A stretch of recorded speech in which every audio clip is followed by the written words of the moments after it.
A very good morning to all. I, Miss Anagha Asgekar, on behalf of Principal, Vice Principal and staff of Bharati Vidyapeeth College of Pharmacy, Kolhapur, would like to welcome you all for ATAL sponsor FDP on Pharmaceutical Quality System for Product Life Cycle Management organized by Bharati Vidyapeeth College of Pharmacy, Kolhapur. We are in day 3 of this program and I hope you all are extracting maximum out of it.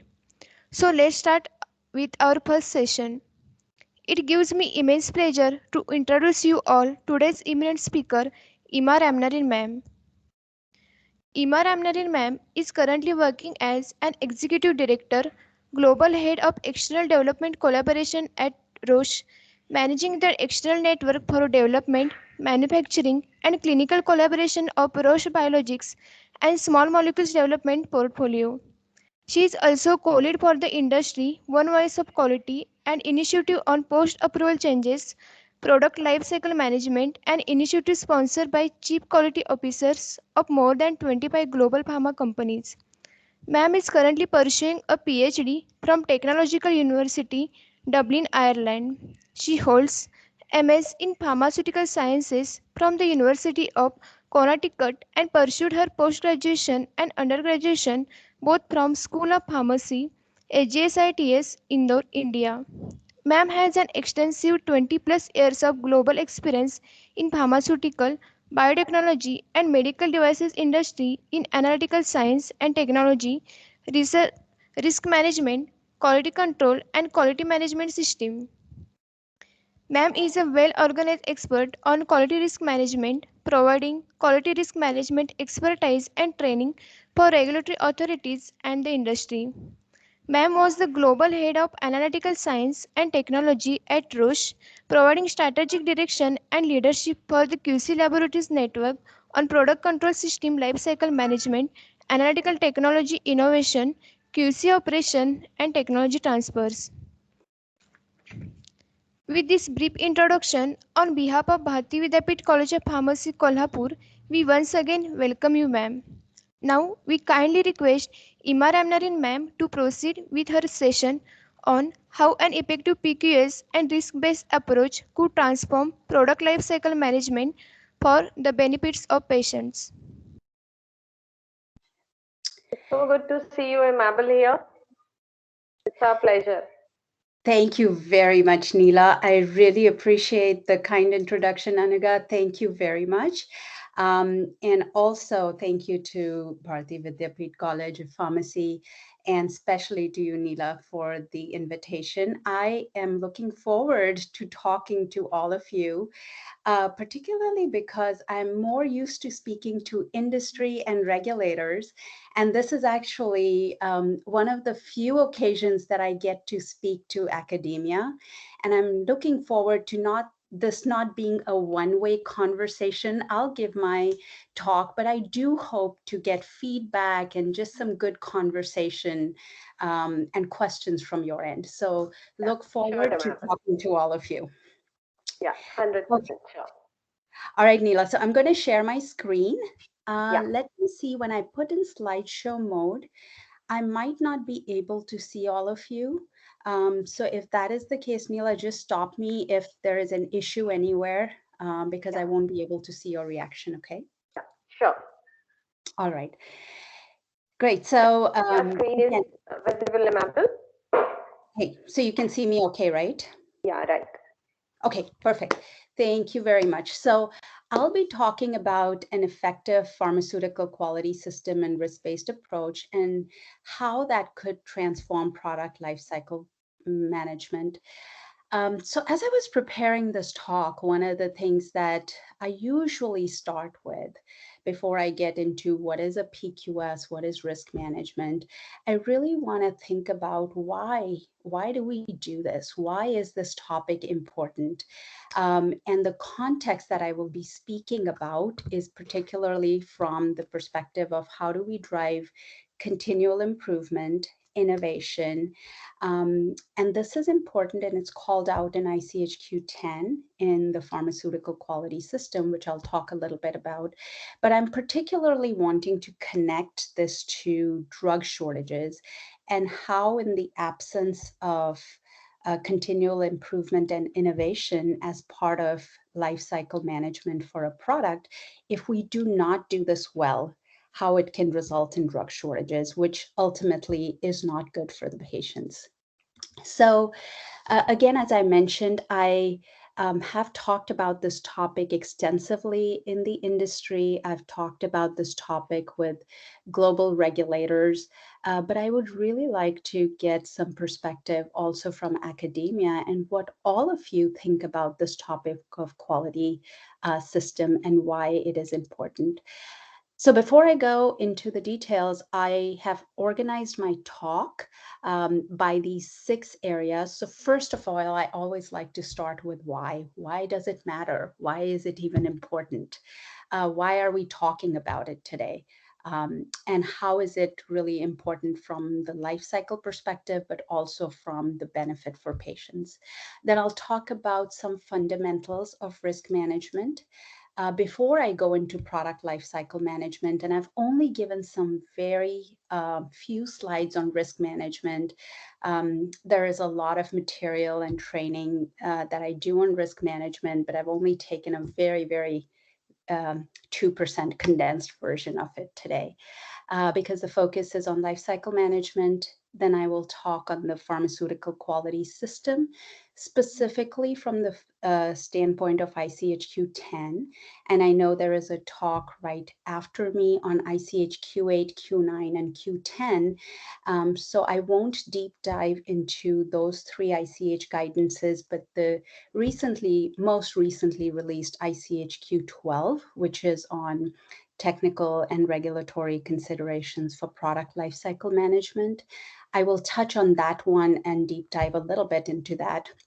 And then I'll also share a little bit about my research that I'm doing specifically on this topic and the linkage to drug shortages and the One Voice of Quality for Post-Approval Change initiative, which links very much to lifecycle management. So that's sort of the organization of my talk. So let's start with what's most important, right? Why do we do this? Today, if we look at everything about the pharmaceutical and healthcare sector, it has moved more and more towards patient-centered care, where it's really customized treatment for patients. Even clinical trials and the innovation that we're seeing in clinical trials, digitization of clinical trials, diversification, connectivity of clinical trial centers, all of that is really focused centrally on how do we serve the patients the most. So all through my talk, I will request you to keep that in the back of your mind, that everything that we do, and even in our daily lives when we're talking about the quality system, that really ultimately why it matters is because it makes a difference for patients. So again, bringing this is really important. This is who we work for, and these patients, they trust us to get it right every time, because even one single dose of medicine being unavailable to patients is completely unacceptable. So the goal is right medicine to the patients every single dose, every single time, every single day. That's really why we do what we do in the pharmaceutical and healthcare sector. And I would link this to academia as well in just a few slides. But at the end of the day, when we enter into this field, that's really where our driving force is coming from. So my everyday purpose and my everyday mission on why I do what I do is because of this. It really drives every single thing that we do, and even simple GMP decisions that we make in a day-to-day basis. Sometimes there are often times when we're sitting around looking at a deviation or having to approve a batch record for a particular lot of product. And sometimes it's hard to see how a single compliance check on a particular document can make a difference to patients. But I remember very early in my career in the pharmaceutical industry. And I still do it to this day. Anytime I'm in a meeting, there is always a chair that is empty in the conference room or whichever meeting room I'm sitting in, because it's a reminder for me that if a patient was sitting in that chair and was a part of the conversations that we're having, whether it's a batch record review or a simple lot release conversation, would we make the decision that we were making? It's really important that everything that we do is centered on that. So um, that's sort of my purpose. That's also the purpose for why this talk. And no matter what job I do in the industry, this is where my grounding comes from every day. So again, in terms of talking about how our whole pharmaceutical and healthcare sector is evolving, we're seeing an unprecedented convergence of medical science, technology innovation, digital innovation, and all of this is coming together to get a better understanding of disease biology. It's helping us understand what individual patient needs are, and it's helping move from generic medicines that work for all patients to really understanding what the disease biology is being presented by a single patient so that it can move towards personalized healthcare. This is working in the cell and gene therapy space or advanced therapeutics for advanced therapeutic medicinal products, ATMPs as they're called, is something new that my team and I started working over the last, I would say, about a year and a half. And it has been different, very different in the sense that now a patient is actually a part of that whole manufacturing and supply chain. And what I mean by that patient being a part of the manufacturing and supply chain is that you start with extracting the cells and understanding the biology presented by the cells for that patient, developing the cell therapy or the gene therapy for those, and re injecting it into the patient. So when I think about this from a pharmaceutical quality system perspective, this is a completely different field because patients never used to be part of the whole manufacturing and supply chain. So imagine a situation where you end up having a deviation. Now the patient is completely integrated into that root cause analysis and deviation analysis that you end up having to do for that product because you want to ensure traceability all the way from when you took those cells from the patient to when they were re-injected back into the patient. What happened to that product through that entire, all of the steps that were involved. Um, this is not something that the quality system in companies has been designed for. So we're finding that we have to really think about the quality system differently because where it used to be thousands, 10,000 vials being manufactured of a particular product, in this case, you're manufacturing a single vial or two vials, three vials that is going to that patient, right? So it is a very, very different manufacturing paradigm, a very different supply chain paradigm. And I bring this to you as the current state, primarily because what we used to think about GMP compliance and quality system in the past, that has to adapt to meet the needs of these personalized healthcare. So I really appreciate this quote from Barbara Freischem, from the EBE executive director. And she basically said, it's great when we have the science, but those scientific ideas can only translate into medicines if we can reliably and repeatedly manufacture them to the right, I would say, specific quality, but it's also the right quality and in the amounts needed to treat patients. So basically, how do you take the science and how do you take that from the clinical scale to the commercial and the manufacturing scale? because as you know, products can stay in development for many, many years, sometimes 10, 15 years. And many of those products don't see the light of day from a commercial standpoint. So it becomes really important that the probability of technical success for a product in the clinical phase has to translate to commercial phase as much as possible, given the unprecedented needs that we're seeing. Okay, so I started by saying that when we think about the whole ecosystem that goes into delivering these medicines for patients, and the goal is really reliable supply of safe, effective, high quality medicines to patients. And like I said, why this is important is because even one dose of a drug being unavailable to patients is unacceptable. So, the reason I put this slide together is really to say that it isn't just pharmaceutical companies, it isn't just pharmacies, it isn't just regulators or healthcare providers or legislators and policymakers, governments that need to take care of this objective. At the end of the day, all of these players, stakeholders, have to work together in order to make this objective happen. Today, where do we stand in this? I'll touch on this a little bit later and why this is important in the context of drug shortages. Is because when we look at the space, these acronyms really stand for either national, N is for national, L is for local, G is for global. So I'll talk a little bit more about this in my presentation later on.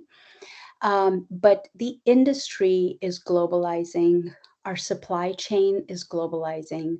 However, when we look at the regulations, when we look at national laws, these are very much regional or even country specific.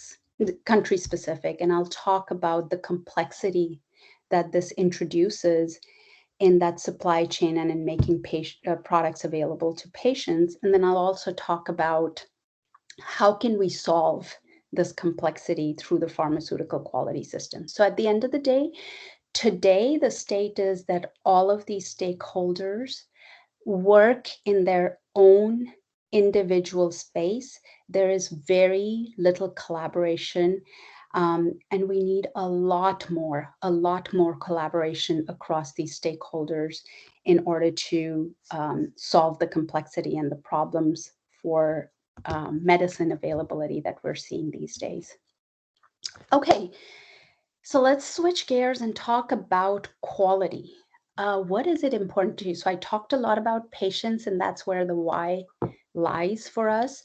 But I would also talk about when we think about from a business standpoint, quality is also really important in terms of making sure that a business has the right to operate and can stay in business, not just for making the products available, but also in terms of keeping that business on track in order to get the profits that they need.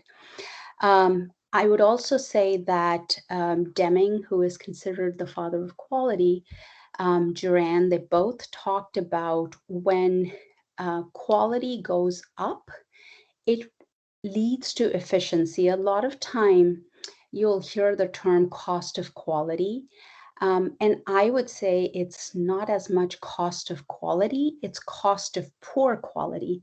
Because if you have the right quality, it leads to improvements in efficiency, it leads to improvement in speed. And Deming talks a lot about how quality is a competitive advantage. When you get it right, then your cost gets better, your efficiency gets better. So I thought I would share a video. Some of you may have seen this. It's not from our industry, but I picked quality is true for any industry. And if you look at the ISO quality management system, ISO 9000 series on quality management system, ISO applies to a lot of customer focused industries, including the pharmaceutical industry. So I'll just play this video on cost of poor quality. let me put it on. Neela, if you One have of the trouble most hearing, let me important know. ways Yeah, to realize our it's vision visible. of becoming the power base for sustainable growth and Mabel, we can see it. development is to embrace, integrate, and entrench quality in all phases of our project lifecycle.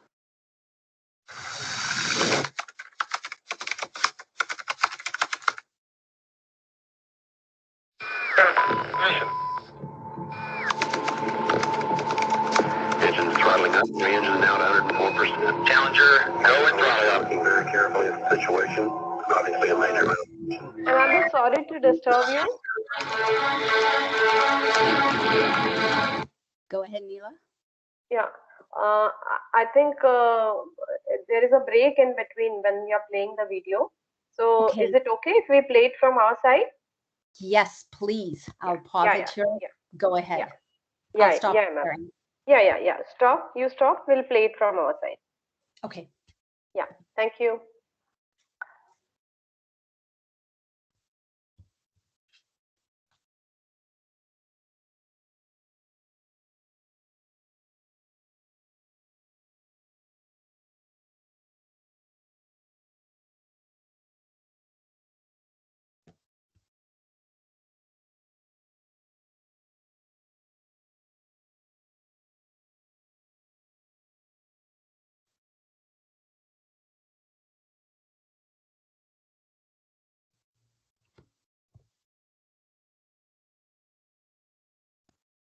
Yeah.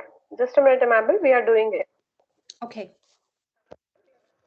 One of the most important ways to realize our vision of becoming the power base for sustainable growth and development is to embrace, integrate, and entrench quality in all phases of project lifecycle.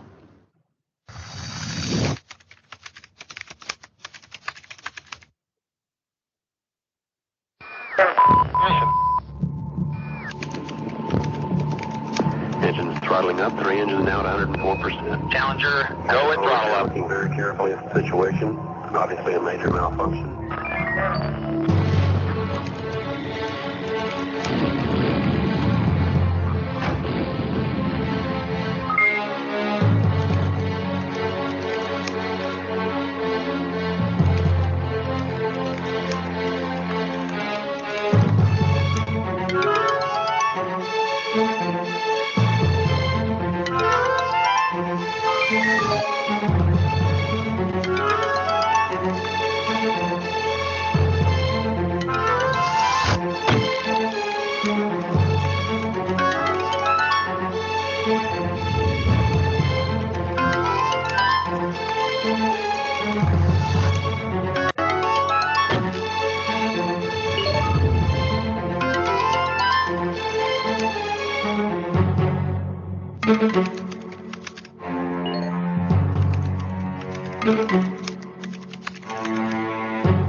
Nancy and I are pained to the core with the tragedy of the Shuttle Challenger. This is truly a national loss.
I am deeply sorry for any accident that Toyota drivers have experienced.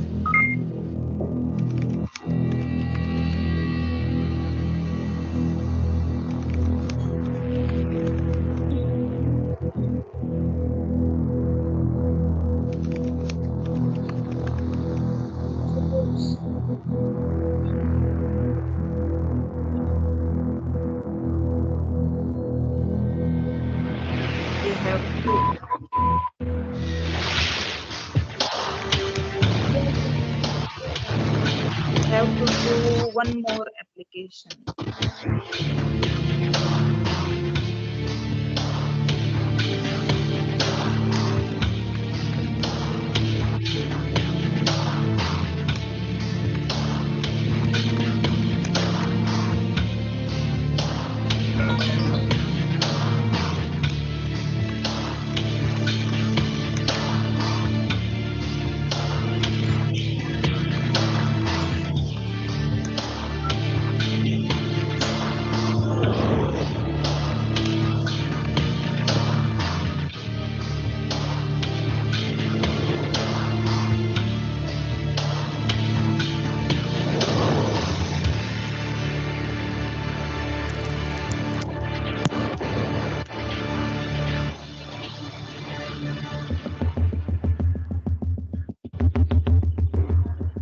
They potentially have the best answers, so I know whose ass to kick.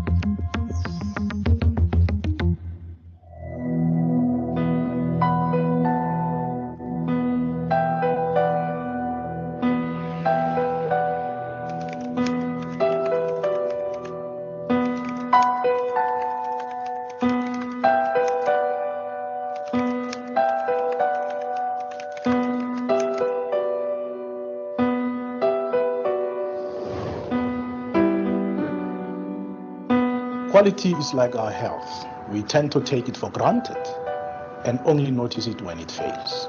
As we have seen, it only takes one small error to have a massive disaster. Let me thank you for embracing quality and for doing everything in your power to ensure that here at ESCOM and within Group Capital, quality comes first and that it becomes a way of life and work. We can stop it now, Neela. You can start sharing your Mabel now. Okay, great. Thank you.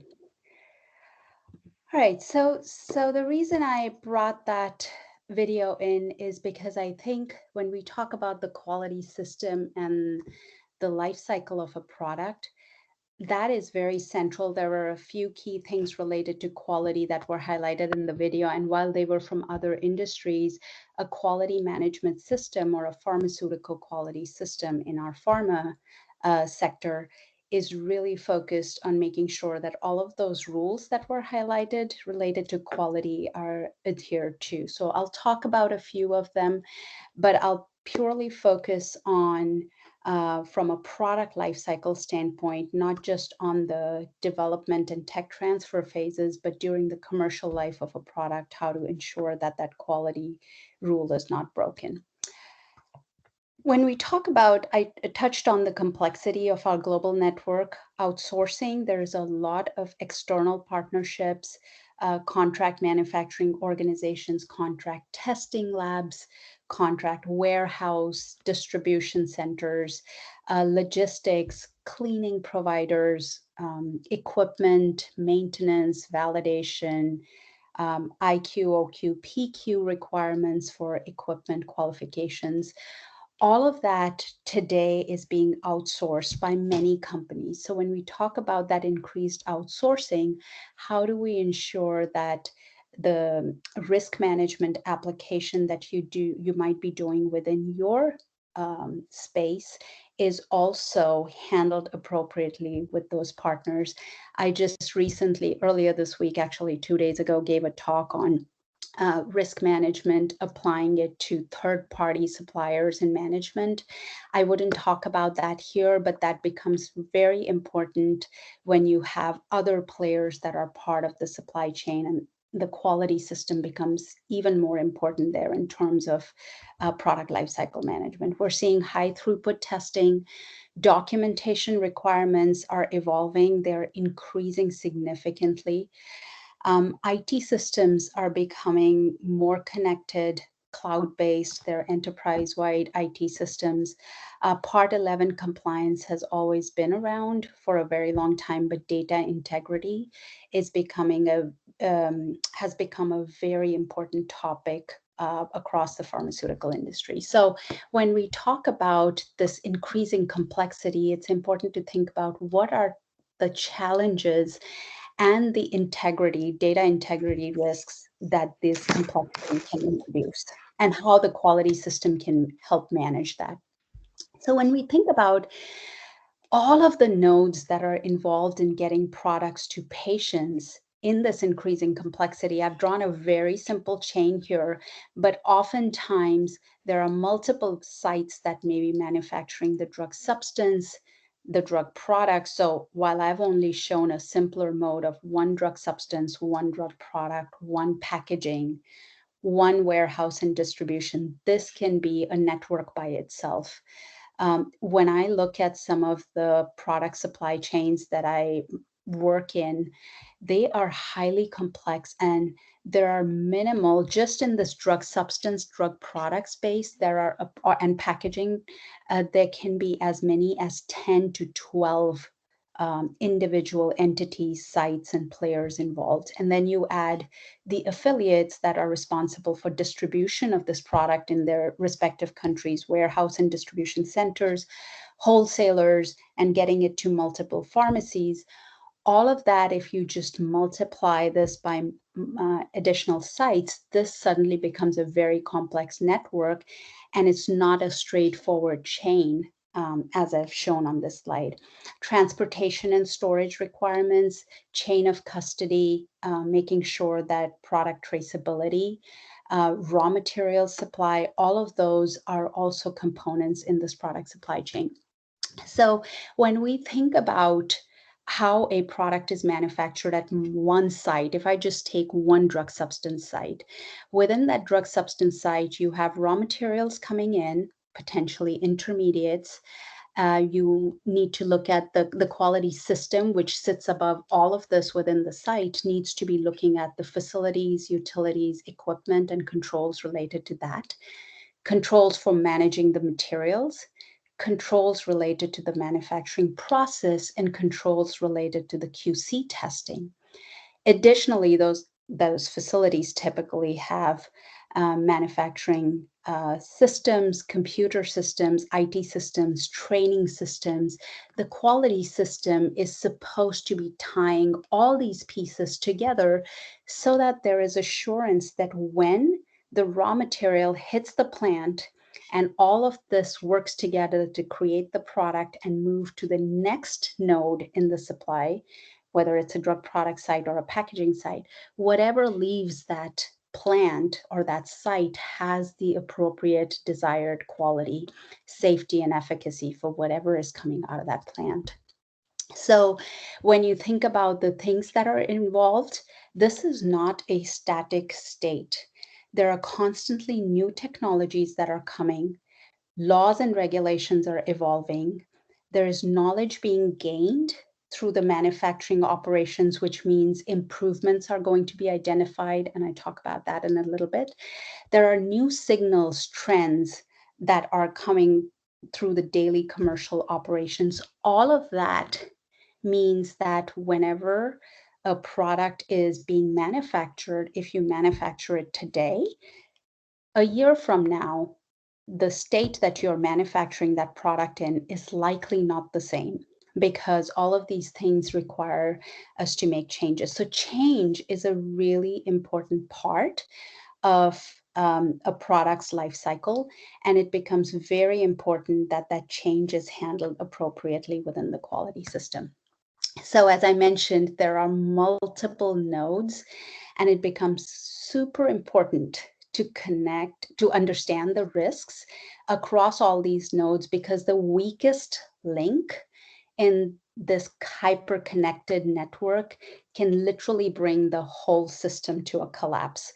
So if there is something that goes wrong in the supply chain, I'll give you an example. This is just a conversation I was having today at work, where we had to get product to one of our one of our central warehouses from where it was supposed to be distributed to about 1,000 different pharmacies.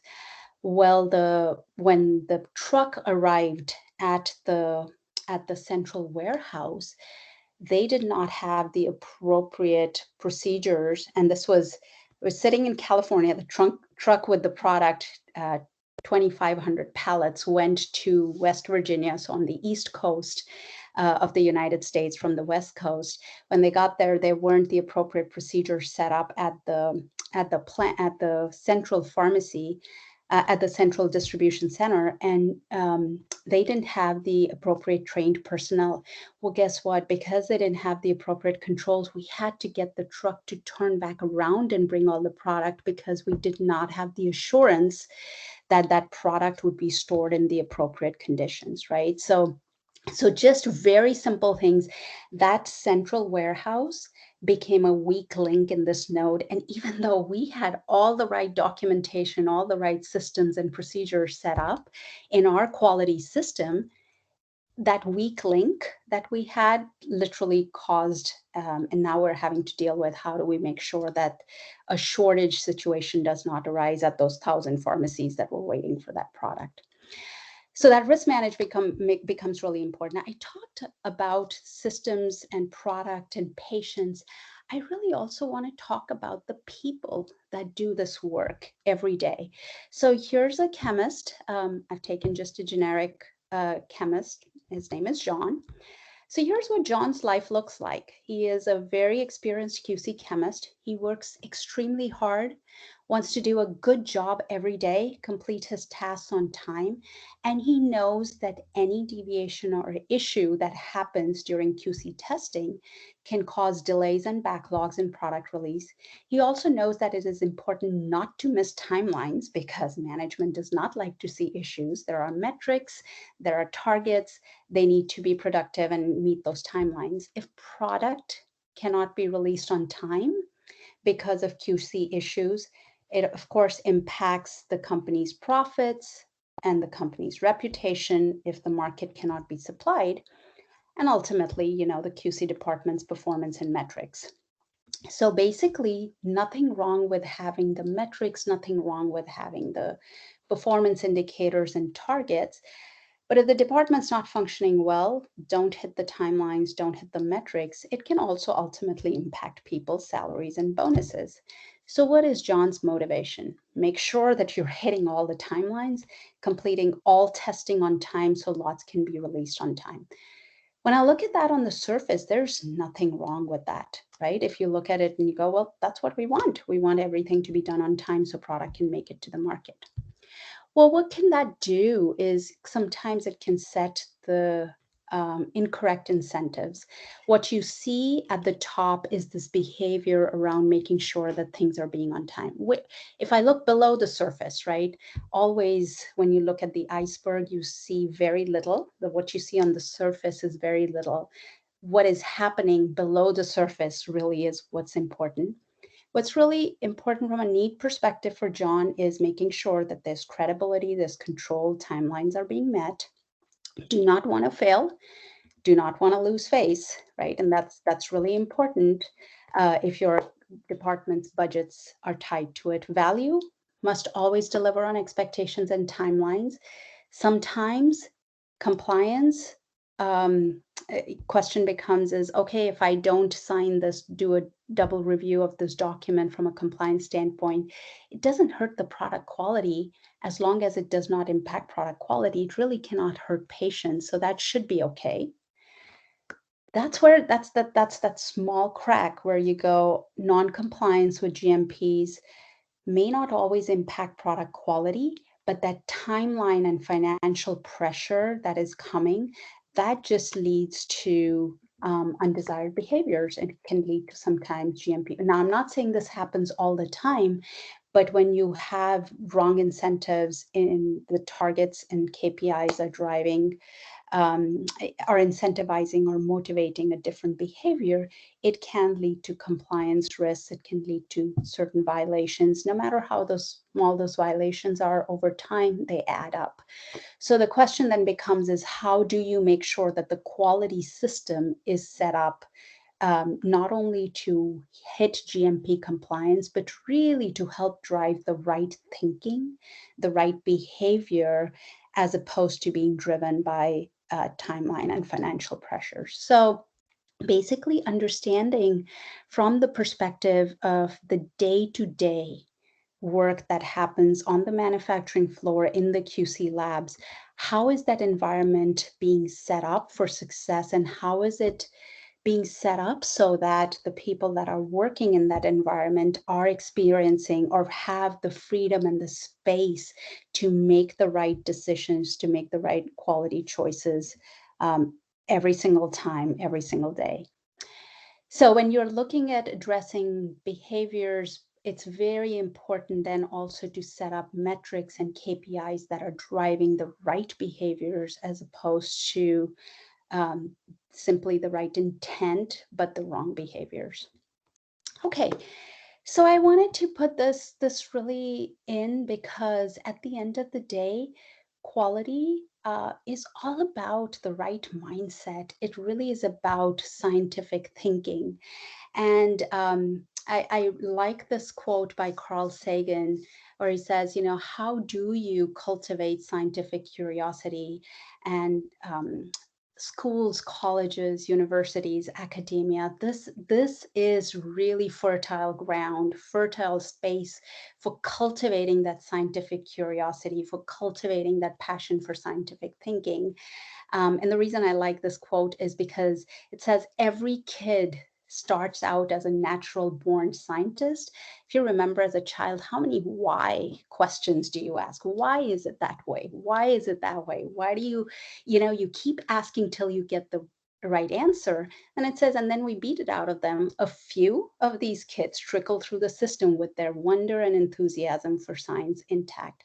The important thing, Albert Einstein says, is to never stop questioning. So how through academia, through what you're teaching students, because you really are shaping these scientific minds and the scientific curiosity, how do you cultivate this to carry through the rest of the, so that when these students enter the industry, they enter the regulatory, the health authorities, that they are bringing this questioning, this curiosity, this scientific thinking, this passion into the day-to-day work. Because if that happens, then what I showed on the previous slide, the mindset is there and it'll drive the right behaviors. So with that why, which is really the important grounding part, I'll switch to talking about some risk management fundamentals. So keeping with that theme of children, right? If we think about risk management, this is something that we are born with. It is hardwired, and you can think of this as the survival instinct, the instinct to know when something is not right, when something is off. And we usually know, even as when we're children, since we're children, that when something feels risky or not right, that our behavior should adapt accordingly. So the reason I put this in here is this is innate. You don't have to teach risk management. You don't have to teach scientific thinking. As children, we're born with it. It's just really important to create the space and the environment to cultivate it and have it carry through people's lives, professional lives, personal lives.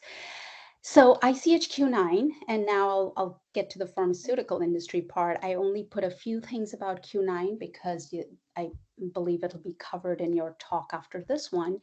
It focuses on patient protection, and it says the protection of the patients is really important, primarily important, and in order to do this, it should be done by managing the risk to quality. So if you think about it, what this is saying is managing risk to quality is a surrogate for managing risk to safety. So quality is product quality is being equated to patient safety. If product quality is right, then patient safety will be good. If product quality is compromised, then no matter what you say or do, that cannot be good for the patient. So you may not know exactly how that quality impacts the patient, but you do know that if quality is impacted because of a poor decision, because of not following the right GMP requirements, because of not being compliant, then it cannot be good for patients. It may not kill them, but it can probably have an impact that is not desired.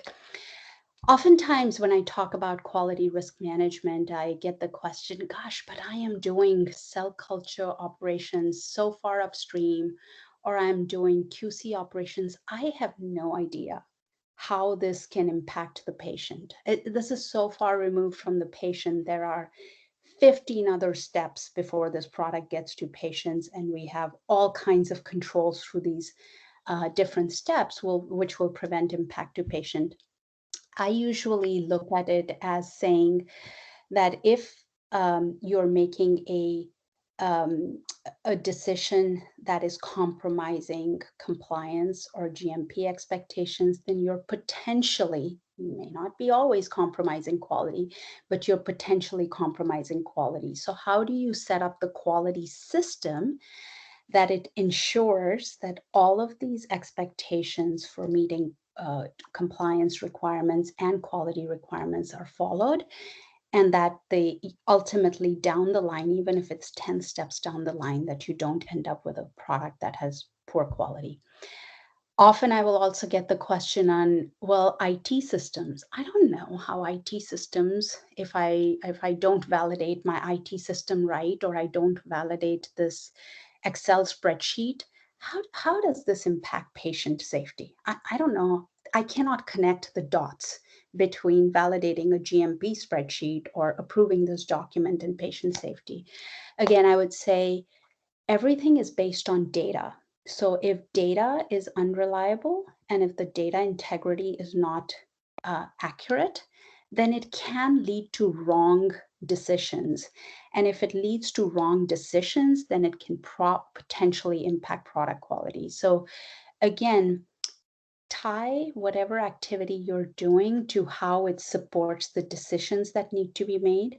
And if the quality system and the activities are helping lead to the right decisions, then you know that product quality will potentially be good. Okay, so this is the ICHQ9 quality risk management process. Again, I won't go through the all the steps, but it's suffice it to say that it starts with having the appropriate risk question identified before you do a risk assessment. And I teach a whole class on how do you identify the appropriate risk question. What is a good risk question to ask, and what is a not a good risk question to ask? So I'll give you one example of a good risk question and a bad risk question. So a bad risk question would be, how can I ensure that the risk assessment leads me to reduce the monitoring frequency in this clean room, right?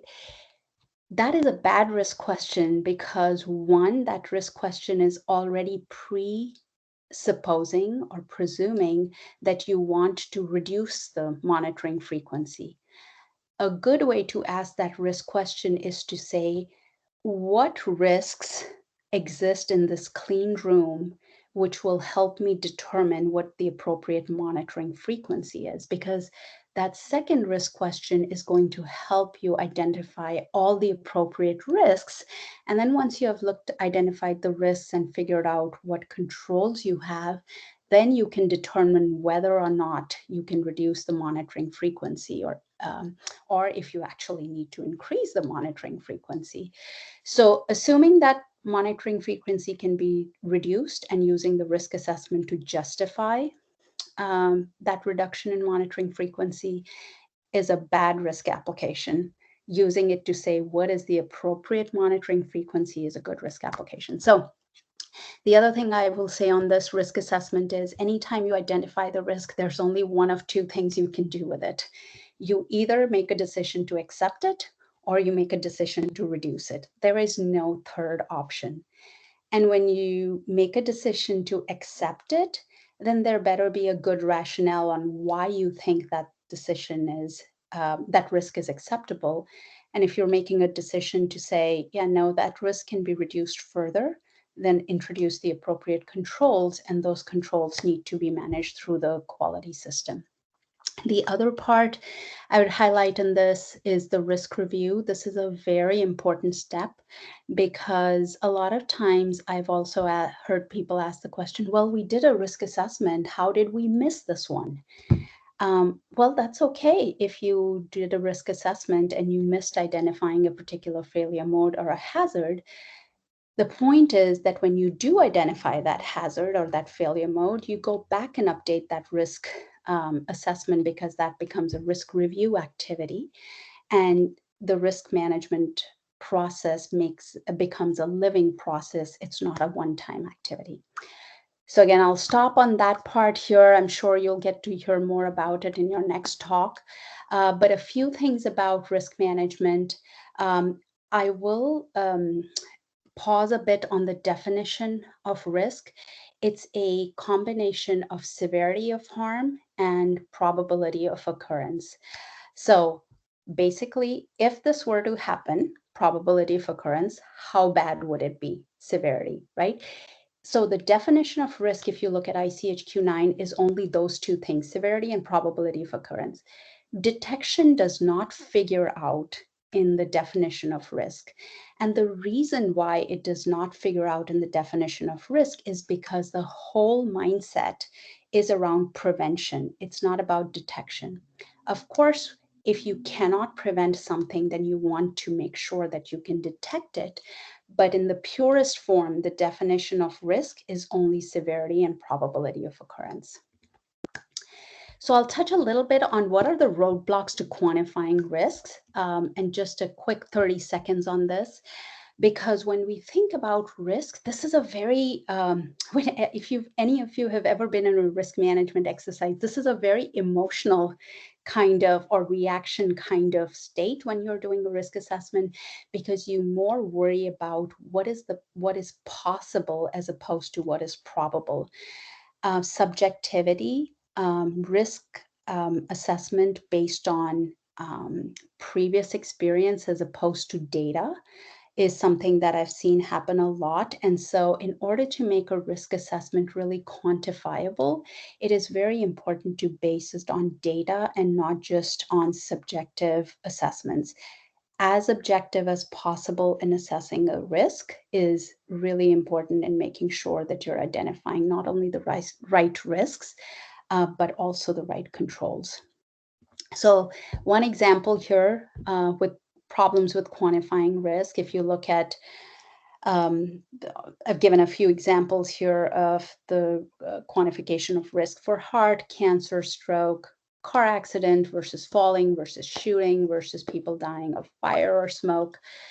These are the probabilities. This is not the possibility. Yet when you think about, and this is data that I've taken from the US, in spite of this, 20% of adults still smoke, 66% of the population, I took this data last year, I'm not sure what it looks like right now, is still overweight and obese.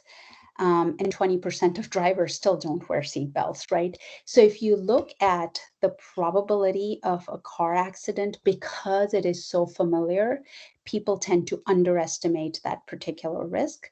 But the chances of a fire or smoke, because of just the impact and the images that we have of fires causing, in California right now, we are having a lot of fires, just the tendency to overscore a risk due to fire is higher compared to scoring the risk related to car accident. And the reason I give this example is just to keep in mind that it's not about the possibility and being tied to the severity and the impact, but it's really is going after understanding what is the probability of a particular risk occurring.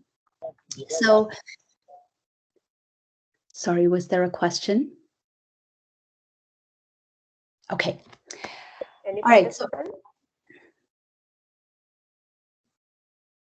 No, well, I don't think so. okay. All right. So I'll continue then. So in terms of risk management fundamentals, it's really a process for ensuring that you identify things. It's about doing things right. It's about being proactive, and it's about making sure that you're managing the risks at the appropriate time. The other misunderstanding I've often heard about is our quality risk management is the responsibility of the quality unit and people involved in the quality organization. I would say no. Risk management is the responsibility of every single employee at every single level of the organization. And it really stems from when you see something and you know that it's not right, do something about it or speak up about it. Goes back to that initial picture that I showed you about the little children, that even as little children, we are wired to understand and recognize risk. So really the whole point, if you take away from this slide, is you don't need a risk assessment all the time to know if something is risky or not. When you feel it's risky, respond to it accordingly. So in our daily work, what does that look like in the daily work? And I first started off writing this slide as, do we create a culture where people can proactively discuss issues and risks? And as I thought more about it, it really comes down to personal accountability. So I ended up changing this to, in my daily work, do I create a culture where people can proactively discuss issues and risk? Do I enable an environment where instead of blaming people for mistakes, I missed that one, I am looking at fixing the systems and procedures? Do I set goals that drive people to get product out of the door no matter what? Do I look at deviations and issues as problems that need to be solved or opportunities to learn? In addition to correcting issues, do I also drive measures to prevent them from happening? So when you're doing a root cause analysis, am I truly going after the root cause and trying to fix it? Or am I trying to just do it quickly, do a corrective action, band-aid fix, and move on because I really need to get this activity completed? Do I weigh my decisions to invest money and resources on preventing issues before they happen? Or do I fix them after they happen? So, what are the choices that I'm making in terms of actions that I'm taking through the CAPA system in the quality system? Do I take the time to explain the why behind my decisions? Does every person in my organization understand the importance of what he or she is doing every day and how it contributes to product quality and patient safety, and not just to the business and revenues? So the reason I put this slide here is we can have all the standard operating procedures, all the quality systems, but if I don't take this personal accountability in everything I do in my daily work, and this is not something that happens once a week, once a month, this happens every single activity that I am doing, every single choice that I'm making at work every day. So just a few additional slides on identifying and analyzing risk. It starts with assessing risk. What is the source of potential harm that can happen? And what is the possibility that that particular hazard will happen? And if it does happen, what is the harm or the impact? Now, when you're talking about quality risk management or product quality, clearly the harm should be thought of in terms of impact to product quality or patient safety. But risk management in broader sense, you can also look at the impact of a particular hazard to health or environment, employee safety, not only patient safety, financial impact, reputation, compliance impact. But typically when I do a risk assessment, I tend to separate the quality risk assessments from all others. And even when I'm facilitating a risk assessment session, I won't facilitate a risk assessment session for quality risks at the same time as I do for all other types of risks. It's really important to separate those two out. So basically, To identify risks, this very simple question is, what might go wrong? What could go wrong in this process? What could go wrong with this particular test method? What could go wrong with this process? What could go wrong with this training? And if you really bring people together, again, going back to, when something's not right, people will really help identify what those hazards are. It's really important to bring the right people and the right subject matter experts, the right cross-functional team to do this.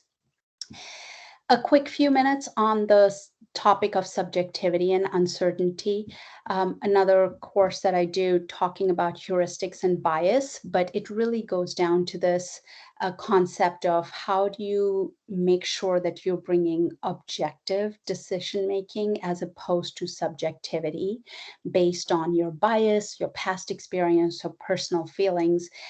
Anytime you ask the question, do I have data to support whatever scoring that I'm giving to this particular risk? And if you don't have data, oftentimes it's not always easy to go collect that data, but you should always pause and ask the question, do I have data that would support a particular risk score versus not? A couple of quotes here that I like and added in here: unless checked, bias, whatever your personal tendency is, will tend to color your experience in favor of your bias.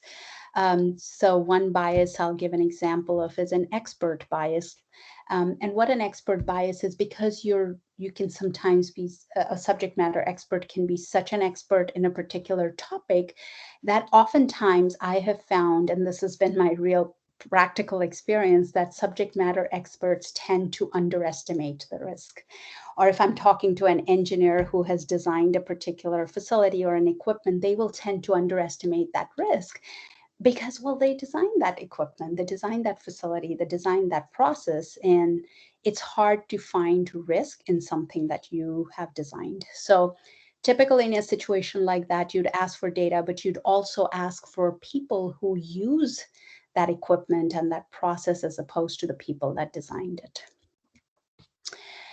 So bias is really the inclination or tendency, especially a personal tendency, to base your opinion on your judgment or prejudice that you might have. And that prejudice, there's nothing wrong about personal judgment or prejudice. It's just that it is, and it's important to just be aware of it, because that can lead to errors in judgment and decision making, or it can also lead to making mental shortcuts instead of looking for rational evidence or data. So when you don't manage bias well, it can lead to false sense of security, it can lead to biased decision making, and it can also lead to a decreased ability to see risks and problems. Again, I have a lot more information on biases, and if you're interested, you'll see the term heuristics. Feel free to read up on heuristics. Some of you may have already be quite aware of it, but it's a fascinating field to understand how heuristics work. And once you read up a little bit on heuristics, you can see it in your everyday decision making. You can also recognize it in yourself when you're being biased in one way or another. Again, emphasizing the same point, data is important to reduce the uncertainty. It can also help with addressing subjectivity and bias. Once you've identified the risks, it's really important to control it. If it is within your area of responsibility, like I said, there's only one of two things you can do with risk. Either you make a decision to accept it, or you make a decision to take action.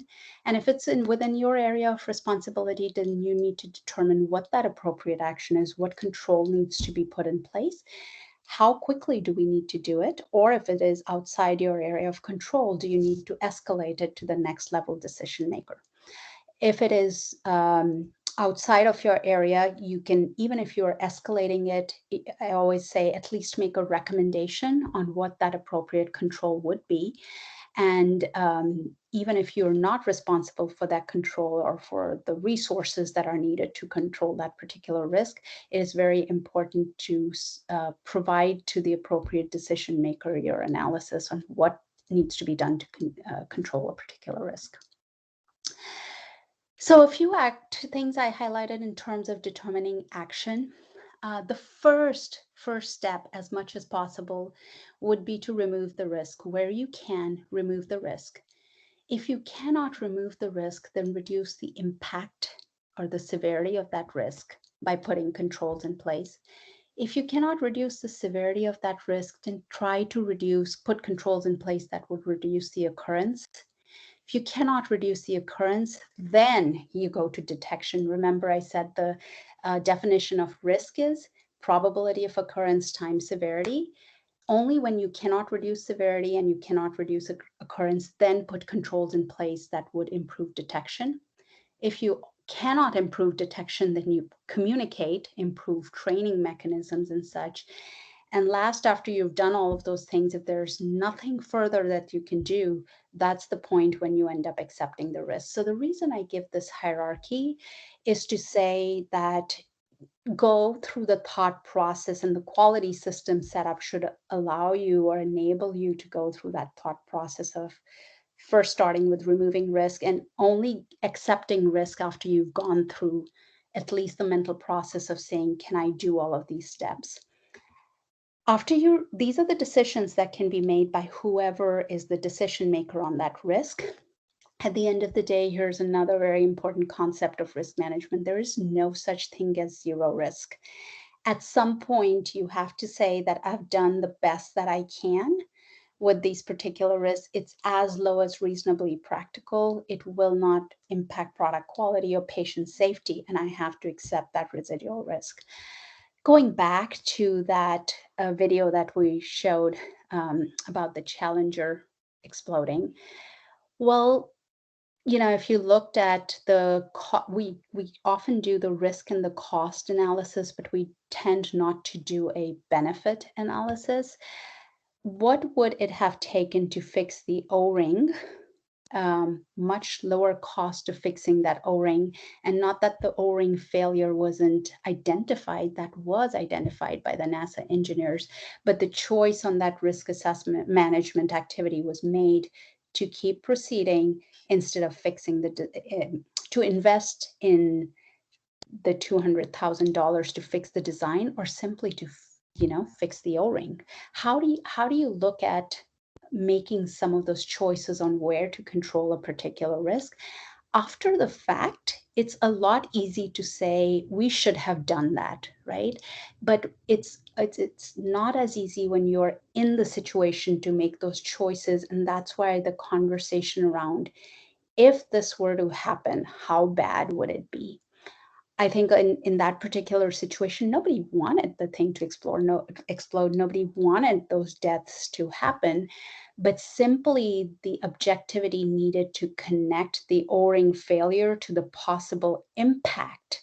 And when that impact did happen, it was catastrophic, right? So you don't have to jump on every single failure, but it's very important for the decision makers to connect those dots and for the quality system to help lead you to connecting those dots to make the right product quality decisions.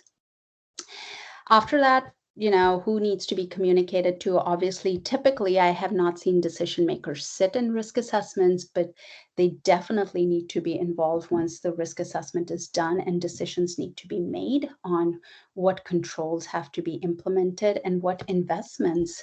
How do you prioritize the resources that you have to address certain risks?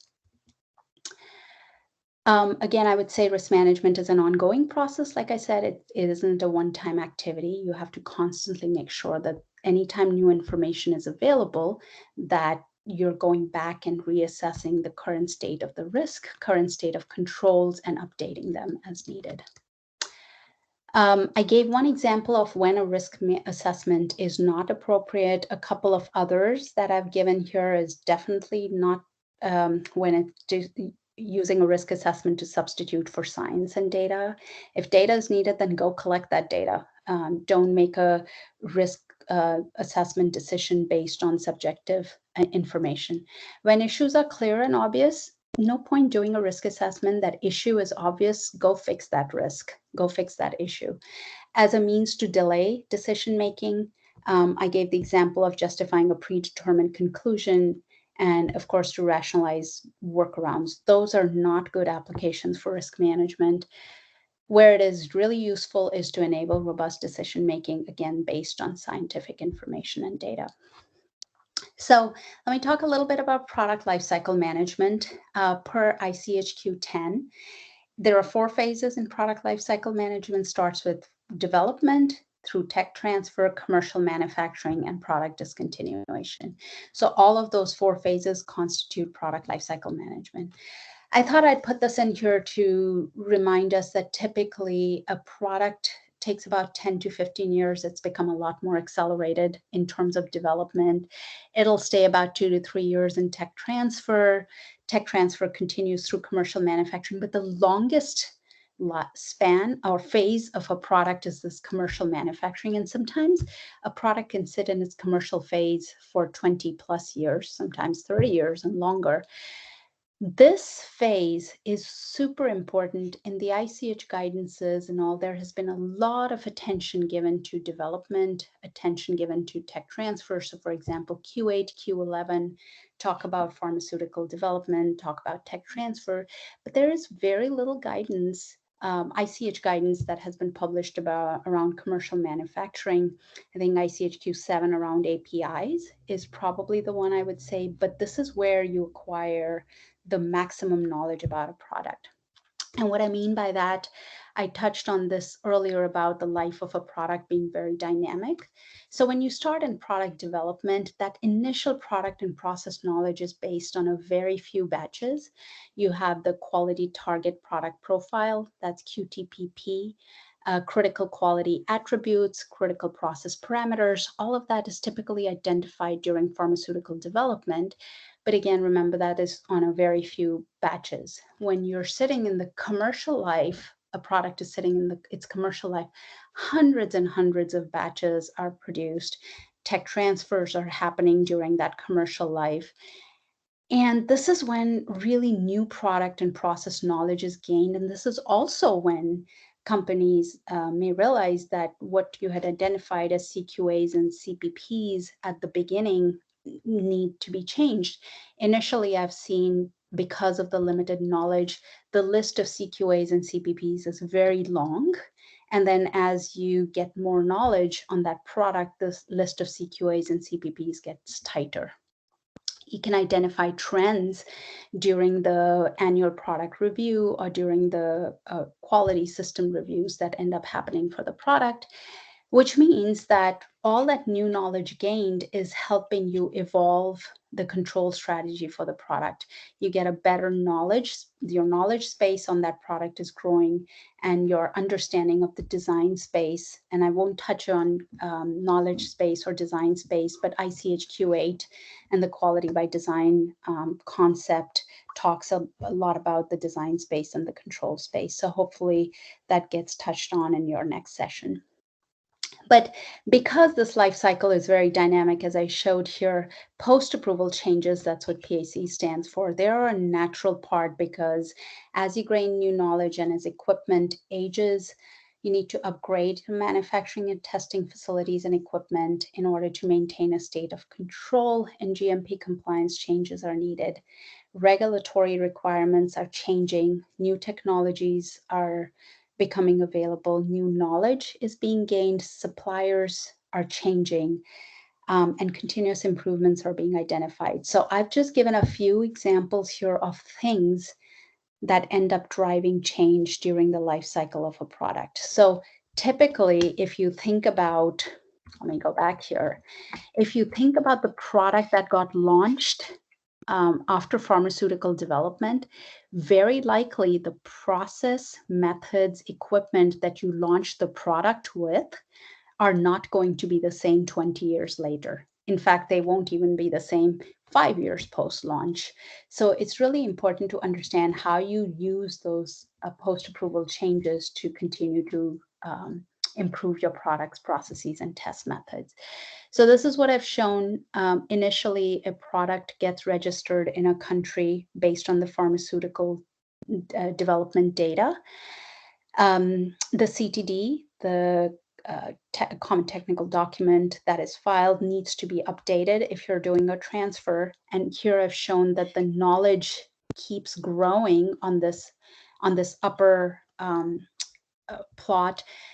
Knowledge grows faster than the updates that are being made to the CTD. So basically what we're saying is, during commercial operations, you're gaining more knowledge faster. However, the updates that are made to filings are less frequent, and they usually happen either when you're doing a tech transfer or when you're making a post-approval change and submitting it to a regulatory authority, which means that the knowledge that is sitting in the filed CTD is usually lagging behind the actual knowledge that a company possesses. So over time, this gap increases between the knowledge that is sitting in the product dossier that is registered versus the knowledge that is being gained in commercial operations.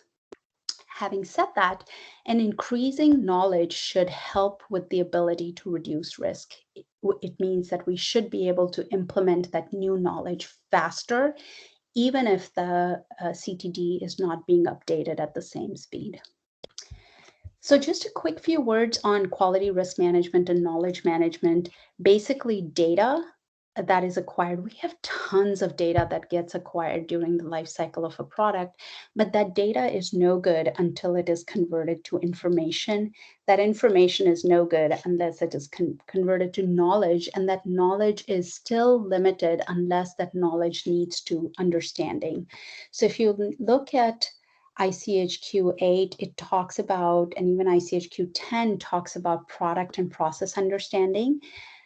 You have to realize that simply because you're collecting data, that does not translate to understanding. That data has to translate into knowledge, and that knowledge has to translate into understanding. And that understanding is what helps with the appropriate risk control decision making during the life cycle of a product. So this is another bit. Marty Lippa from TU Dublin, one of my peers there, put together through his research this risk knowledge infinity cycle. I've given his publication here if you're interested in reading, but the main concept here is that as knowledge increases, risk should decrease, right? Because the more knowledge you have, the better the ability should be to control any risks in a product or process. So it's an inverse relationship. Yet, again, going back to the previous state, if that knowledge is not being used and if it's not flowing effortlessly to inform your risk decisions, then that knowledge is really no good. So the risks should inform the new knowledge, and the new knowledge should inform the risks. So this is a continuous and perpetual cycle that should happen throughout the entire product life cycle. So a little bit on the quality system then. The US FDA in 2002 talked about their 21st Century Initiative, and the focus of the 21st Century Initiative was really on a science and risk-based approach, an integrated quality system approach, and the goal was to drive technology advancement, to drive modern quality management techniques, to drive risk-based, science-based thinking, and really to drive better regulatory oversight and better informed risk review and inspection activities from health authorities. So we started this journey back in 2002 across the global industry. Of course, FDA started there first, and then ICH talked about how do we get to this maximally efficient, agile, flexible pharmaceutical manufacturing sector that can reliably produce high quality drugs without extensive regulatory oversight. I would say almost 20 years later, we're still not there. In 2005, ICH put out the concept paper for ICHQ10, and I'm happy to share the ICHQ10 concept paper. But if you look at that concept paper, it clearly has the vision. In fact, you can even Google it and say ICHQ10 concept paper, and it'll talk about that our quality system is not supporting the implementation of innovation and continual improvement throughout the product life cycle. And it also talked about in 2008 that if companies can apply appropriate science and risk-based approaches, then health authorities should be able to provide flexibility for implementation of new knowledge faster. Well, that was 2002, 2003. All of the ICH guidances started coming out, and it started shifting the pharmaceutical sector towards this new quality paradigm that was being laid out in Q8, Q9, Q10, and Q11. And it focused very much on quality not being tested in at the end, but quality being built into the product, being built into the processes. And it talked about back in 2003 about better product lifecycle management by using science and risk-based approaches, having a robust quality system. Well, I would say 2003, 2005, I talked about the concept paper. 2008, ICHQ10 came out, and it was supposed to be the solution. 2005, ICHQ9 came out. And this was the model that was laid out in ICHQ10 for the pharmaceutical quality system, which is intended to apply through all phases of the life cycle, starting with development. It's supposed to apply not just for commercial products, but also to clinical products, which are called investigational medicinal products. It talked about quality risk management and knowledge management as the two enablers, and it talked about 4 PQS elements: process performance and product quality monitoring, corrective action, preventive action, change management system, and management review. And I think you'll likely end up talking about each of these in your next session. But the goal of the quality system, it laid out 3 objectives. The first is achieve product realization. And for me, that translates to deliver products with the needed quality attributes. So if you read ICHQ10, that's what achieving product realization means. Product realization is not simply launching a product and getting into the commercial phase. Product realization also means that all through the commercial manufacturing phase, all the way through product discontinuation, that a company can deliver products with the appropriate quality attributes. In order to do that, because I talked about the life cycle being very dynamic and changes being needed, it means that it's important to establish and maintain a state of control, which means the quality system should be doing this process performance product quality monitoring. And where trends or signals are being indicated, then changes are implemented to put the appropriate corrective and preventive actions in place so that a state of control can be maintained. And then it says the third thing, that it's not just about maintaining the state of control. It's not just about delivering product with the right quality, but it's also about driving continual improvement, because as you gain new knowledge, as trends, as commercial information, as post-marketing surveillance information is available, all of this should help drive a reduction in variability. It should help drive process improvements. It should help drive innovation. And guess what? All of this should be enabled by the quality system. So that's the vision that is laid out in ICHQ10. Having looked at ICHQ10 and the ISO concept of QMS, I think it's a fantastic model which provides both a feedback and a feed forward and a self-correcting, a learning mechanism within this model. I think it's a brilliant model, because when I think about the proactive components of this quality system, that's the PPP QMS, which stands for process performance and product quality monitoring, preventive actions, changes, knowledge management, quality risk management, management review. These are all things that ICHQ10 is saying, keep doing it on an ongoing basis, because this should tell you, it should be giving you the signals, like the milestones, the flag posts that tell you something needs to be adapted, something needs to be changed.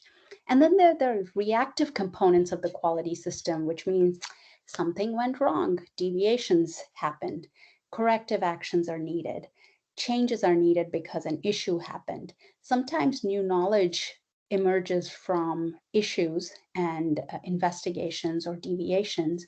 New knowledge emerges from reactive risk management. So, for example, if a particular failure happens, then you may do a investigation root cause analysis to say why exactly that happened. So responding to the same signals, the same components that can be proactive, many of the same components can also be reactive. I can also say that if you end up trending the deviations, if you're seeing recurring deviations, that should be a signal, a proactive signal that says, whatever we did in terms of correcting for that particular root cause, either one, that wasn't the right root cause, or two, we really didn't fix the issue. So let's go back and figure out what do we need to do to prevent that from occurring. So that's really how this quality system needs to be operating. I've often heard the term quality systems, and I do tend to think of it as not multiple quality systems. This is one quality system, and all of these pieces are supposed to be working in conjunction with each other to make that system work.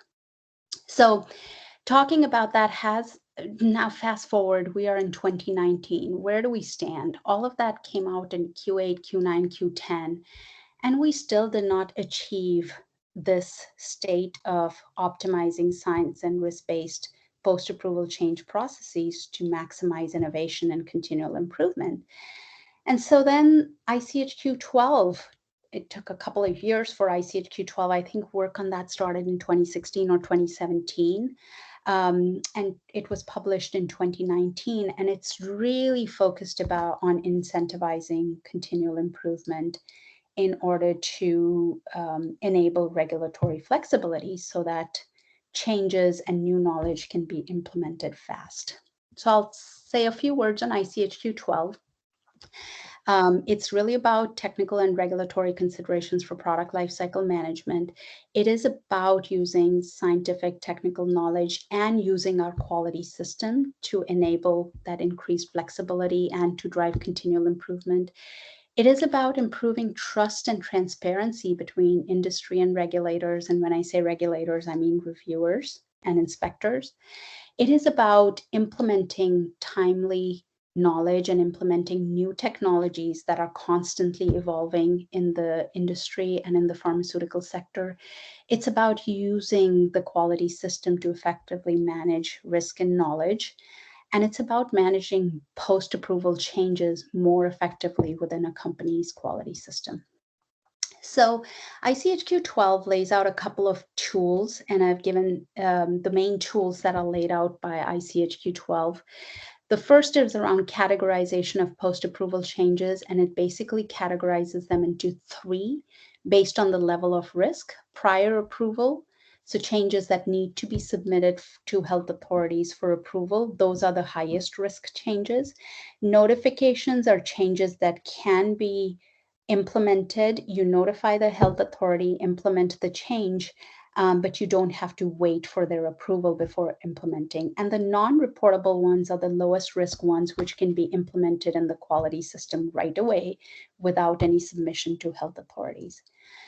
Established conditions, these are the legally binding information that companies have to put for a particular product in the product filing.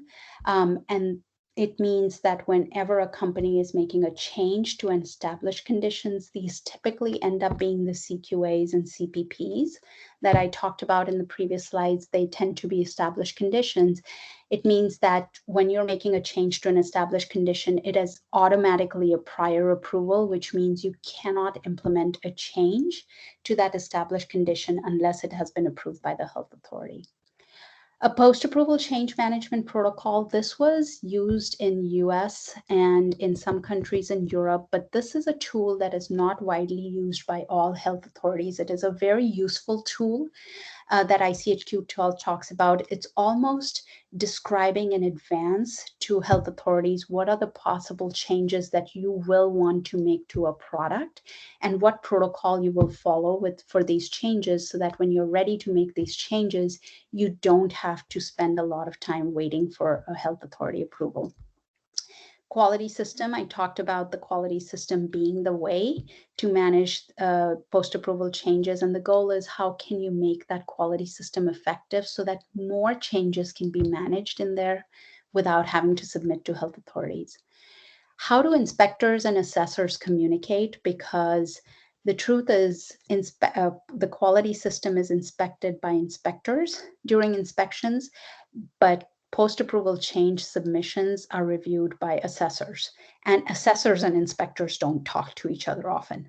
So that causes a problem, because if we're saying that companies can manage more changes in the quality system, but assessors are not looking at the quality system, how then can they give that freedom and flexibility to companies?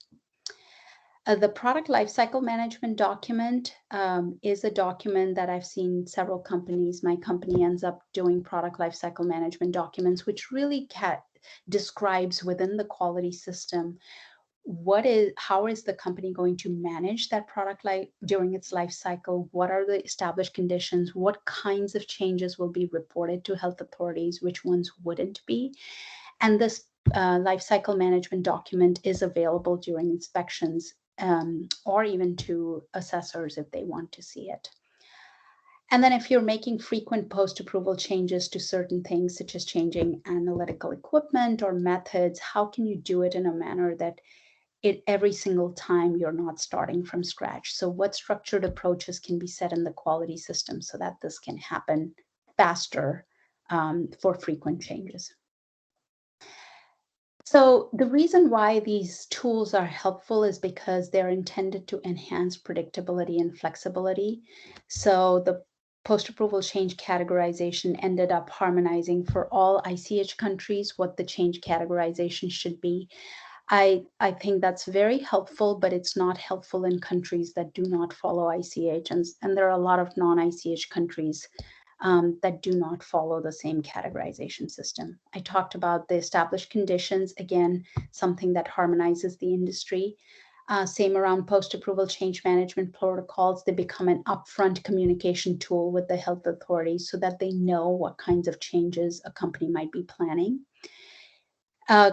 Pharmaceutical quality system, the more effective a company's quality system is, and the more confidence health authorities can be about a company's quality system, the better chances are that they will give flexibility for more changes to be managed in the quality system as opposed to being filed.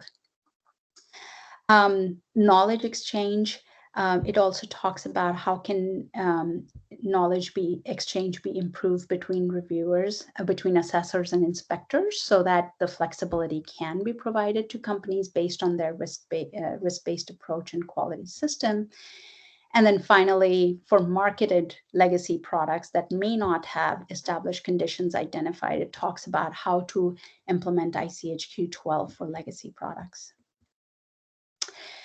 So prior to ICHQ 12, I'll share a little bit about what started me down this research on this particular topic.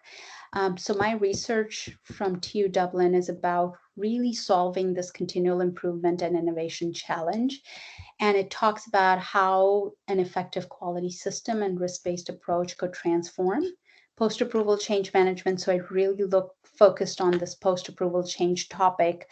And the starting point is, okay, if we really want this state that I described earlier around all stakeholders working together to supply safe, effective, high quality medicines to patients, why is it that ICH-Q9 and Q10 have been there and ICH-Q12 has come out, and yet we have not been able to achieve this state? Why is it? So that's what my research explored, and I'll give you just a little bit about what the problem is and potential solutions that I'd be proposing out of this research.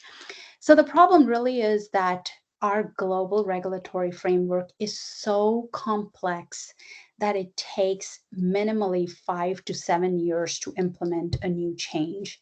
This is because different countries have different assessment timelines, different reporting levels, different documentation requirements, and it really makes it impossible to implement new knowledge fast. And if you cannot implement new knowledge fast, that means you just cannot continually improve and implement and innovate fast. And over the last year and a half of COVID-19, the pandemic, this became even worse. Because the stack of post-approval changes that are sitting for approvals is piling. So let me tell you what this picture looks like. So when you look at a particular post-approval change, once a country, a regulatory agency has approved a product, anytime you make a change, you have to file that, submit that change. They will assess it and let you know whether they approve that change or not. Okay, so one submission, one assessment for each health authority. Typically, a company markets their product in 100 plus countries. A lot of products in my company are in 100 plus countries. Well, what that means is every change has to be submitted to every single country. This is a real example where one submission was made with 6 changes, 7 products were impacted. They were licensed in 138 countries. When the countries came back, 62 of those countries classified them as major, 37 as minor, and 39 said, you can manage it in a quality system, no reporting. Well, guess what? It was the same change. So why did all these health authorities end up in a different situation? Out of those 138 countries, 22 of those countries had 177 questions, and of those 177 questions, only 19 were different. So when I probed this as part of the research, I basically said, well, wow, this is just an enormous amount of complexity for one submission. And if you break it down, one submission in 138 countries, there were only 19 questions. So why did we have to submit it to every single country? And guess what? A company does not do one change. In a year, a typical vaccine company is doing 8,000. So multiply those 8,000 changes. This is each post-approval change being submitted to 138 countries where those products are filed. It takes enormous amount of time to implement a change. Basically, what then that results in is until a change is approved in a country, a company has to manage or manufacture that product by the pre-change version and a post-change version. So I've just taken this example of one particular change, this A, B, C, D, E, F, G, H, I. These are different versions of that same product, pre-approval, post-approval, and the color coding shows across these 20 countries, which is a low number of countries, which change is approved in which country. Can you imagine the inventory of product that a company needs to keep in order to make sure that a change that has not been approved by country 13, change A has not been approved by country 13. So country 13 cannot receive a product manufactured by change A, but they can receive a product manufactured by change B. The enormous complexity that this causes in the logistics and the quality system for managing this is it's what leads to shortages, right? Because you can have a very good product completely ready to supply to a country, but you simply cannot supply it to that country because that particular change hasn't been approved by that country. Oh, but it has been approved by countries 1 through 12. So those countries found it acceptable, that product manufactured by that change. But because 13 and 14 didn't find it acceptable, now they are in a potential situation of having a shortage because they will not accept the product manufactured by A because the regulatory authority hasn't approved it. Now, during the pandemic, it was very interesting where we ended up getting some approvals or exceptional processes set up by the European health authorities where they basically, because this was causing such a backlog, they ended up accepting application of quality risk management. They ended up accepting the accountability of the quality unit. And they ended up saying that if you can document the change assessment, a risk-based approach in your quality system, then you can implement the change. Well, the question I pose is, if that was okay during the pandemic and quality risk management, science-based decision-making, and a quality system was considered acceptable, why would that state not continue post-pandemic? So that's really where my research is driving towards. And it proposes solutions that focus on there are 3 solutions, but there are more that can be talked about in this space. What can regulators do to accelerate approval timelines? How can reliance between health authorities be increased? And what can companies do from a science and risk-based perspective? And how can they improve their quality system? So those are the two dimensions. The World Health Organization have been in conversations with WHO to say, what can we pilot if this is the complex inventory map that looks like? How can we apply both the axis of science that companies will follow and reliance that health authorities can follow to significantly bring this complexity down? So in order to do this, I really had to bring the industry together to say, how can we have one voice as the industry towards these solutions? So I reached out to the chief quality officers from the top 25 pharma companies to say, can we come together to speak with one voice for the industry? Can we come up with science and risk-based solutions based on ICH Q9, Q10, and Q12 that can then be implemented in your respective companies so that health authorities see the same solutions coming from across the industry? So this is a list of the companies that I've been working with. And this list has continued to grow, but really the commitment from the chief quality officers has been super important, because when speaking with regulators, they said, we need to talk to the senior leaders and the decision makers within the company. So that's what the One Voice of Quality for Post-Approval Change initiative is about. Again, going back to the risk-based approach, risk is one side of the equation, but we often do not take into account the benefits. And it's really important to look at both the risk and the benefit side when making these decisions.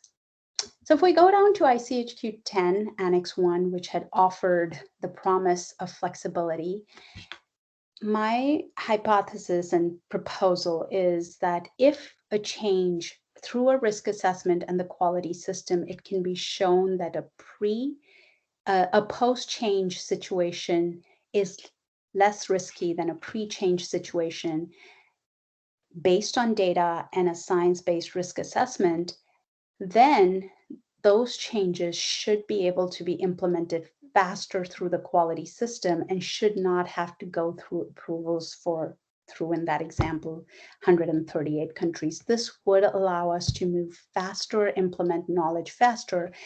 But the big assumption here is that the quality system is strong and science and risk-based application is strong. And what I mean by that is, again, Q9 has been out there for a very long time. Risk assessments are being done by companies, but they're not updated with the latest product and process knowledge. Decisions are being made both by industry and regulators, but we don't have product-specific knowledge being used for those decision-making. And as I showed you in the example, the risk remains the same, but different decisions are being made for the same level of risk. So what this ends up with is a situation where the complexity is so massive that we just cannot drive continual improvement and innovation. So what I've shown on this slide is how can we go from the today state where we have this massive complexity, how can we apply basic risk management, which is where a lot of the industry is right now, and then shift from there to enhanced risk management, where truly that product and process knowledge that a company has is captured in the quality system and it is being used to make the decisions for how quickly a change can be implemented. So an example I've shown here is today, there are in two different examples. There is a company that knows a little about their product, and there's a company that knows a lot. A particular change, let's say we need to change a particular supplier or change the manufacturing process. Regardless of the knowledge, today this change is categorized the same across all companies. What I'm postulating here is if company A's in these three examples, company A knows a lot, company B knows a lot, company C knows little. Company A has an effective quality system. They do risk assessment well, same as company B. And when they do a risk assessment for that change to their manufacturing process, company A says, it's a high risk and I don't have appropriate controls. In that case, that company should have to file it as a prior approval. However, for that same change, if company B has a good quality system and their risk assessment and controls show that they are able to control the risk better, then they should be able to downgrade that change to a notification. And company C, which of course in this case has a weak quality system, because they don't have enough knowledge and because their quality system is weak, they should have to do a filing. So basically what the science and risk-based and quality system application is showing is the change is the same, but based on how each of the companies are applying their risk management and quality system, it should result in different decision making for those companies for that very same change. That's what I mean by regulatory flexibility and use of knowledge in the quality system. So I've given, this is a paper that is published with one of the solutions on exactly how you would do that risk assessment for a particular change. So the paper provides a stepwise approach. So if a company is making an individual post-approval change, how can they follow these steps to determine whether the change should be filed or not? And I've provided the link to the paper further on. In this paper can be, you can access it. I'll also provide the link to the website where it's available. So this paper then also talks about how do you look at the quality system as a whole to determine whether that quality system is effective or not, and whether the regulatory flexibility based on the effectiveness can be granted. So here's the journal link for the paper, and both of these solutions are described in there. I'm going to again, the link is over here. This is essentially talking about how the quality system is capturing the signals, how it is driving response to the signals, and at the same time driving effectiveness verification. Expanding further on those three things, here are the elements of the quality system that help you capture the signals. Here are the elements that should help you with responding, and here are the elements that will help you with verifying. I'm moving a little bit faster now because I want to make sure that I leave a little bit time for questions. But the point here is that the quality system is completely capable of managing all of these changes and able to direct the appropriate decision making if that quality system is set up well. PICS, which is a global regulatory group for inspectors, they recently published a paper, and I've provided the link here. It's a very practical tool. I ended up working with PICS to develop this paper on exactly how do you have a checklist approach to demonstrating that the change management system is effective. Highly recommended. Take a look at this paper because this came out from a lot of discussions that I had with the inspectors, and then also conversations with the chief quality officers from all the 30 companies. Additionally, and I'll provide a link at the back of this presentation, we've also published examples on applying those solutions. These are some examples of actual post-approval changes and how those solutions can be applied. And again, the published examples are available on the website. So essentially, if you look at the quality system during the commercial life, like I said, knowledge is growing. That knowledge should be managed effectively in the quality system. When a change is needed, a risk assessment for that change should identify the appropriate controls, which should then also be implemented through the quality system. That risk assessment should help answer the question, can the change be managed in the quality system only, or does it need to be submitted? If it's a high risk, then yes, the change needs to be submitted. But if the changes, the risks are managed well in the quality system, then the change should be able to be handled without requiring a health authority submission. This here I talk about, how can you drive timely assessment where health authorities are not taking years to approve a particular change, but moving towards approving the change in less than 6 months. This itself will accelerate new knowledge implementation. Reliance, where if one health authority is approved, then other health authorities should be able to accept the decision.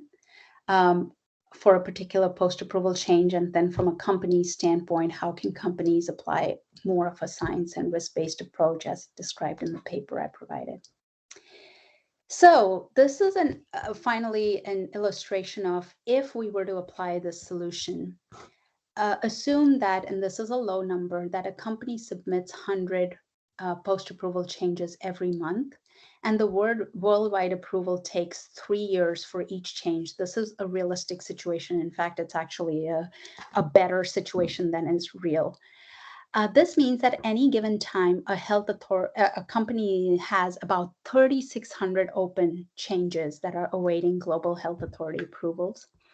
If they were to just bring this down and do the approval in 6 months, as opposed to sometimes taking 5+ years, that itself would bring the number of changes that are open at any given time to 600. If each of the health authorities start relying, and in this example, I've said just 10 health authorities, not even 130, 10 rely on each other, that would bring these 3,600 changes down to 360. That's a 90% reduction. If 50% of those changes could be managed only in the PQS and not have to be submitted, that 3,600 would be 1,800 at any given point. If 80% by application of science and risk-based approach and using a quality system, that would bring it down to 720. If you combine these and say, approve fast, increase regulatory reliance, and 50% in the quality system, look at the massive improvement. The 3,600 changes can go down to a 92% reduction. At any given time, you'd only have 30 changes open. Imagine the continual improvement and innovation that can be driven if we were to apply these solutions. And really, that's kind of what I'm advocating for coming out of this research. That when we are applying the science and risk-based approach, we should be able to go from a basic risk assessment to risk assessment and science-based decision-making being better within companies, being better with health authorities, and ultimately leading to benefits for patients by faster implementation of changes. So that's the path that hopefully we end up with. Because at the end of the day, when it comes to science, I like this quote by Louis Pasteur, would say, science knows no country because knowledge belongs to humanity and is the torch which illuminates the world. Science is the highest personification of the nation because that nation will remain the first which carries the furthest the works of thought and intelligence. And with that, I will end with saying the goal remains the same, keeping the patient at the center to drive continual improvement and innovation. And I'd like to acknowledge a lot of players here, but my co-lead for One Voice of Quality, Anders Winther, and the Chief Quality Officers that are sponsoring the initiative. And then I've provided the link for where all of this information, the published papers, can be found at this particular website.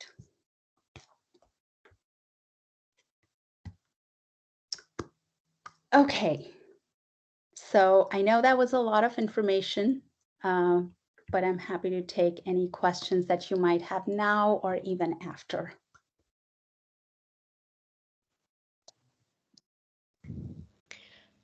Thank you so much, ma'am, for your valuable talk. The session is now open for discussion. I request all the participants to unmute your mic and ask question directly, or you can place your question in WhatsApp group.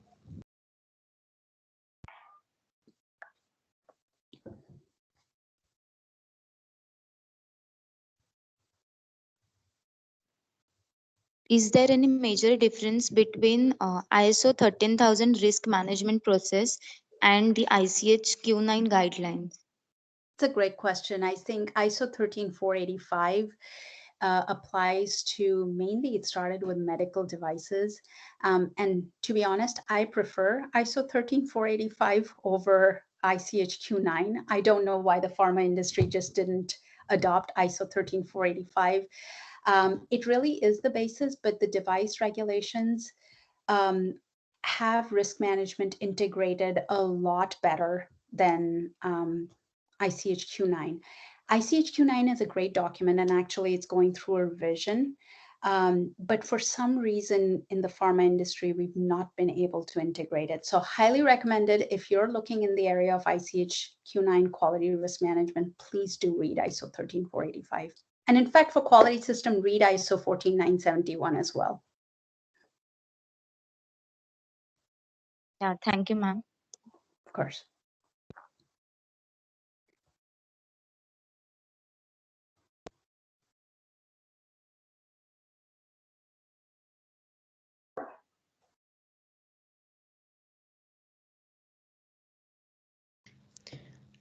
Ma'am, we have received another question that can quality risk management transform quality culture excellence?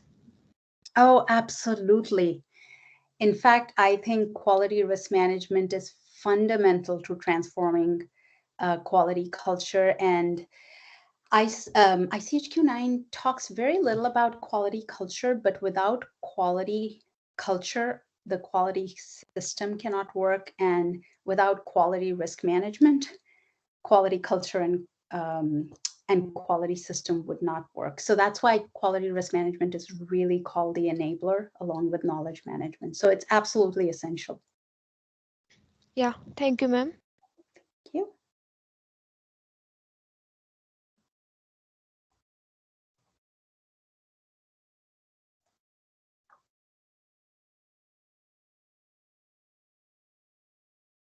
Dear participants, if anyone having any questions, please ask directly. And Mila, Anuga, I will also provide, you have my contact information. Feel free to share it. If anyone has questions, you are also welcome to email me afterwards. I'm happy to respond. Yeah, thank you, Himapal. Sure. We'll share your contact details with the participants. Okay. You Yeah, can proceed next, Anga. yeah, thank you, ma'am. Now I would like to request Miss Asha Jadhav ma'am to sum up today's session. Thank you. Am I audible to you? Yes, ma'am. Okay. Very good afternoon to all. I, Miss Asha Zada, here to present a sum up session for which is delivered by Ima Madam. First of all, I thanks to Dr. Bhatia Madam for giving me this opportunity. So thank you, Bhatia Madam. So as we talk about the session, it was very excellent and very interesting. For that, I first thankful to Ima Ramnarine Madam. Thank you, ma'am. Madam has focused on very informative aspects like patient-centered care system, patient safety parameter, patient-centric innovation. Also, Madam has guided us about the importance of quality of product, and for that purpose he also showed us a video which was also very interesting and informative. Further, Madam enlightens on the fostering the right mindset, in which she explained all the important human behaviors. Further, Madam has explained the exact meaning of the quote by the Albert Einstein, that is, the important thing is to never stop questioning.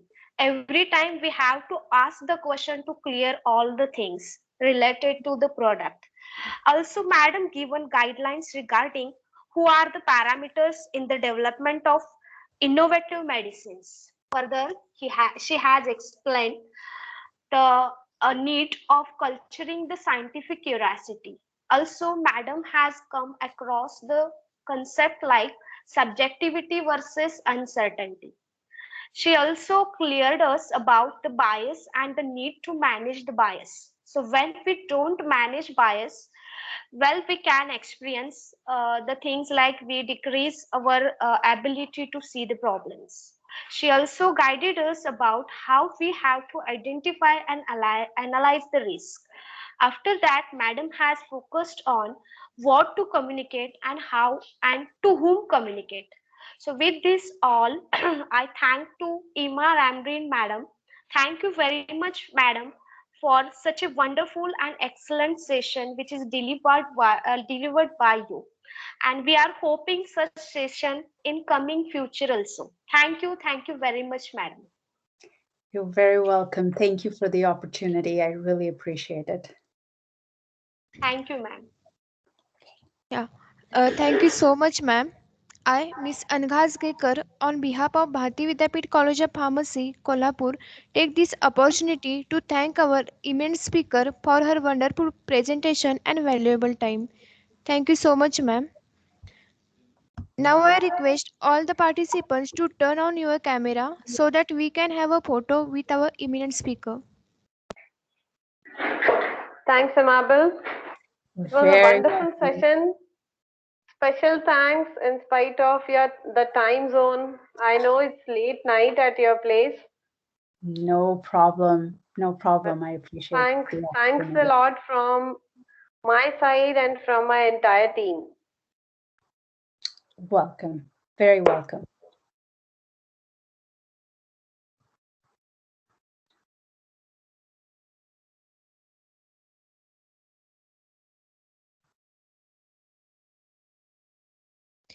Thank you, everyone. Thanks a lot, Amabel, again. All right. Thank you. Is it okay if I sign off, Neela? Yes, absolutely okay, ma'am. All right. Have a good rest of your conference. Thank you very much again. Thanks a lot, Amabel. Okay. Bye. Bye-bye.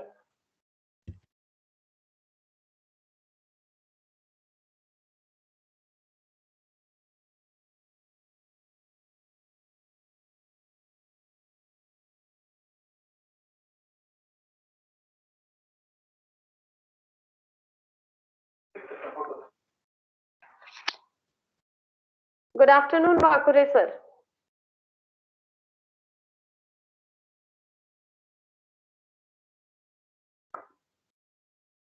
Vakure sir, are you connected?